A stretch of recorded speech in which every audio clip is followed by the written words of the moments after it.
सरकारी नौकरी के मोर्चे पर केंद्र की मोदी सरकार ने देश के युवाओं को बड़ी सौगात दी है। प्रधानमंत्री नरेंद्र मोदी ने केंद्रीय मंत्रालयों और विभागों को निर्देश दिया है कि अगले 18 महीने में 10 लाख भर्तियां की जाएं। ये घोषणा ऐसे समय में हुई जब विपक्ष लगातार देश में बेरोजगारी का मुद्दा उठा रहा है। वहीं प्रधानमंत्री कार्यालय ने ट्वीट किया और कहा कि पीएम ने सभी विभागों और मंत्रालयों में मानव संसाधन की स्थिति की समीक्षा की और निर्देश दिया कि सरकार अगले 1.5 साल में मिशन मोड में 10 लाख कर्मियों की भर्ती करे। वहीं इस फैसले पर उद्योग मंत्री शाहनवाज हुसैन ने कहा कि प्रधानमंत्री के सपनों को बिहार भी पूरा करेगा, इस काम में हम लोग लगे हुए हैं। वहीं सरकार के इस फैसले पर स्वास्थ्य मंत्री मंगल पांडे ने भी मीडिया से खास बातचीत की। देखिए, प्रधानमंत्री नरेंद्र मोदी जी ने मिशन बना लिया है कि देश के लोगों को, नौजवानों को रोज़गार मिले और उसके लिए हर क्षेत्र में रोज़गार हो रहा है और हम लोग तेज़ी से काम कर रहे हैं। खासकर स्टार्टअप के अंदर, मेक इन इंडिया के अंदर और कई क्षेत्रों में रोज़गार डेवलप हो रहे हैं। बिहार में भी बहुत तेज़ी से रोज़गार लोगों को मिल रहा है। हम लोग इस पर और प्रधानमंत्री के सपनों को बिहार भी पूरा करेगा, इस काम में हम लोग लगे हुए हैं। ये कचरे से और इन चीज़ों से, वेस्टेज से, ये बायोगैस का कार्यक्रम है। जैसे सीएनजी से चूल्हा जलता है, चीज़ें चलती हैं, उस तरह सीबीजी से भी चल रही है। नरेंद्र मोदी जी की सरकार ग्रीन एनर्जी और क्लीन एनर्जी पर जोर दे रही है। इसलिए हम लोगों ने सीबीजी का यहाँ जो कॉन्फ्रेंस अलग से हुआ है, बिहार का इंडस्ट्री डिपार्टमेंट भी इसमें पूरी मदद करेगा और बिहार जैसे इथेनॉल में हब बन रहा है तो सीबीजी में भी हम पूरी मदद करेंगे।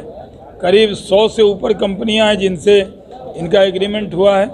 उससे क्लीन एनर्जी होगी, इससे गैस आप जलाएंगे अपने घर में, चूल्हा सीएनजी की जगह सीबीजी से भी होगा। और इसमें जो इंडस्ट्री लगेगी, करीब वो कई लोगों से एग्रीमेंट हुआ, इससे बहुत फ़ायदा होगा। बायोगैस का ये बड़ा कार्यक्रम है, सीएनजी की जगह सीबीजी। क्या इसके माध्यम से युवाओं को रोजगार मिलेगा? इसमें तो रोजगार ही रोजगार है, रोजगार भी मिलेगा और क्लीन एनर्जी भी मिलेगी, क्लीन जॉब भी मिलेगा। ये रोजगार मांगेंगे नहीं, जो लोग लगाएंगे वो और लोगों को रोजगार देंगे। हर जगह है। आप लोग भी इन सब काम में, स्टार्टअप में, इन सब काम में लगिए, पार्ट टाइम वो भी करिए। आप कि सरकार दुरुपयोग कर रही है, तो सत्याग्रह की बात है। देखिए, गांधी जी ने सत्याग्रह किया था अंग्रेज़ों को भगाने के लिए। अंग्रेज़ों के भ्रष्टाचार के खिलाफ जो आंदोलन था उसी को सत्याग्रह कहा गया था।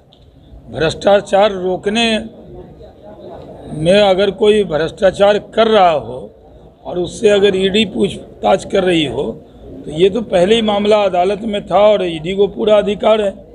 क्या अगर आप एक विशेष परिवार के हैं तो आपको कोई सवाल नहीं पूछा जाएगा? आप जवाब दीजिए। ये कौन सा तरीका अपना लिया है?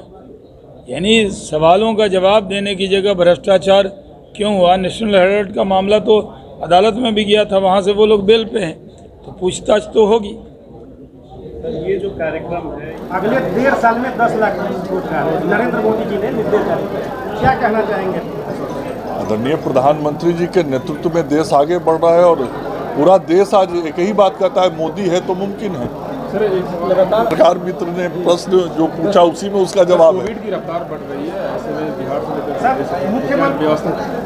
देखिए, आप देख रहे होंगे कि बिहार बातचीत करके उसका समाधान निकाला है। बूस्टर डोज के लिए शहरवासियों से क्या अपील करना चाहिए? मैं तो और मेरे प्रचार के जितने भी संसाधन हैं, उन सभी संसाधनों के माध्यम से बार बार अपील करते रहे हैं, पहला डोज लीजिए, पहला ले लिया तो दूसरा लीजिए, दूसरा ले लिया तो बूस्टर डोज लीजिए। पहले दोनों डोज आदरणीय प्रधानमंत्री जी ने मुफ्त में लोगों को दिया, फिर बूस्टर डोज भी माननीय मुख्यमंत्री जी ने फ्री कर दिया। तो हम फ्री में दरवाजे पे जाके टीका देने को तैयार हैं। हम तो केवल इतना कहते हैं कि जिसको लेना है वो सूचना कर दे या खबर कर दे। उसके बाद से भी अभी हर घर दस्तक अभियान 1 जून से शुरू हुआ है, उसके माध्यम से भी हमारे कार्यकर्ता जा रहे हैं दरवाजों पे, और 19 जून से 23 जून के बीच पल्स पोलियो अभियान चलना है।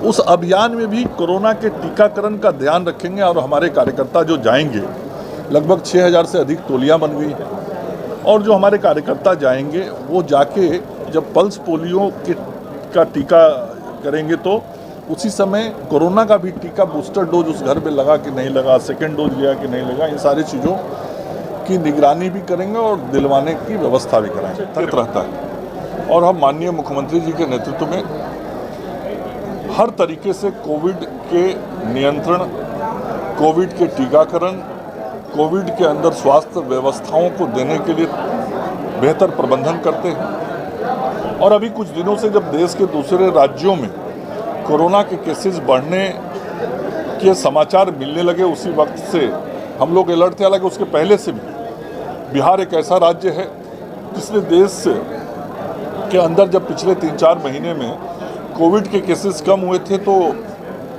टेस्टिंग का रफ्तार थोड़ा कम हुआ था, घटा था, लेकिन बिहार ने कभी कम नहीं होने दिया। हम लगातार अपने जो कोविड की जांच का प्रतिशत था उसको बनाए रखा, और इधर के दिनों में अब थोड़ा और सेंसिटाइज हमने किया है। हमारे अपर मुख्य सचिव प्रत्यय जी लगातार मॉनिटरिंग उसकी कर रहे हैं, और जो भी आवश्यक व्यवस्थाएं करनी है वो की जा रही हैं। कहीं किसी चीज़ की असुविधा नहीं है।